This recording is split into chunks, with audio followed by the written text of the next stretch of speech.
I really attribute it to 80% mental, 20% physical. Because most everybody who makes it through basic has the physical capability of making it through EOD school. It's just, do you have the willpower? Do you have that grit?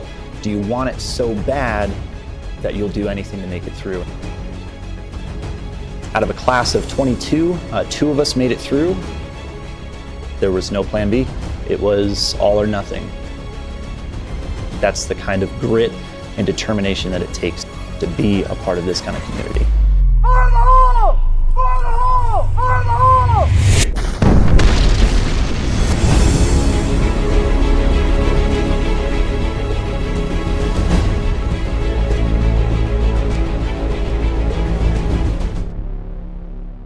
EOD has a really large impact on the Air Force mission. If that aircraft's grounded because of a hung munition, then that's going to cost people their lives. EOD technicians need to go in and make sure that it's safe so that we can get pilots out, so that we can do investigations, so that we can get that bird back in the air to do its missions. I'm an explosive ordnance disposal team leader assigned to the 28th Civil Engineer Squadron here at Ellsworth Air Force Base, South Dakota. Joined the military back in 2010. I found a brochure for EOD and it just sounded really exciting. The robotics, the innovation, the cutting edge of technology. I like to challenge myself. That just attracted me more towards the career. We have a lot of different commands. Some bases deal primarily with nuclear weapons. Some bases aircraft drop ordnance all the time, and EOD has to go out and clear those ranges before pilots can do training again. The other area that we really support is recovering the airbase after major attacks. The National Defense Strategy directed that we shift focus to major near-peer threats. The Civil Engineer Squadron as a whole has a large mission for recovering that airbase after a major attack. EOD technicians need to go out to that airfield and do an assessment of what ordnance is left over and dispose of or render safe any ordnance that's left over before follow-on troops can come in and repair the airfield to get aircraft back in the air.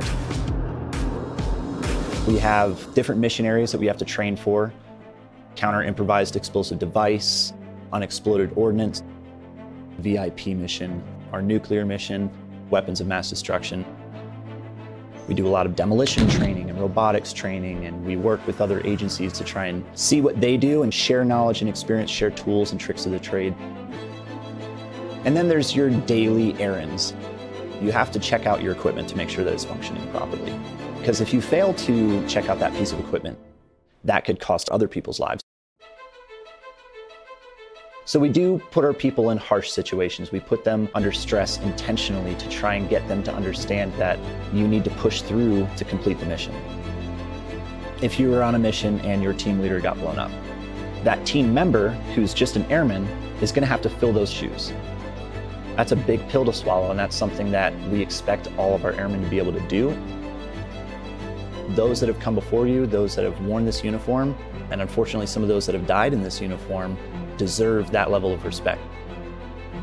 We never forget that we have each other to rely on. We really are a team, we really are a family, and I think that's what makes our culture so distinguishable.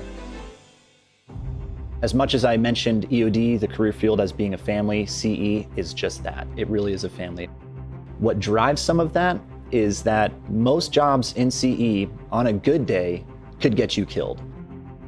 All those people need to know that they can rely on the person to their left and their right. So it builds that relationship, that camaraderie, that sense of purpose and pride, and I think that's why we are so close as a squadron.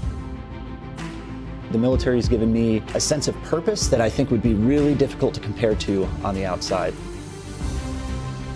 I've been to over 18 countries throughout almost all continents of the world, and it's been a blast to experience that different culture, that different piece that you can't learn from a book, you can't learn it in a school.